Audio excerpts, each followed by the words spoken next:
Hello guys, in this video I am going to show you how to mute all speakers in your room on the Clubhouse application. But first I just want to mention, don't forget to subscribe to my channel because at 10,000 subscribers I am going to show you my whole YouTube revenue statistics and growth strategy, how to make money online. So let's jump into it. First of all, open the application on your phone. Then you should open your room and create a room if you haven't created yet.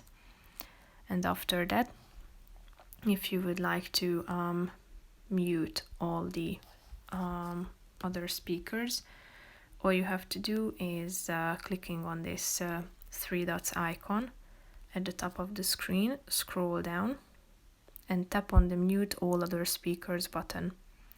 As you can see, other speakers are muted, so they won't be able to talk unless you go back to this same section, scroll down and tap on the relevant button. So that's pretty much it for this video, guys. See you in the next one. Bye bye.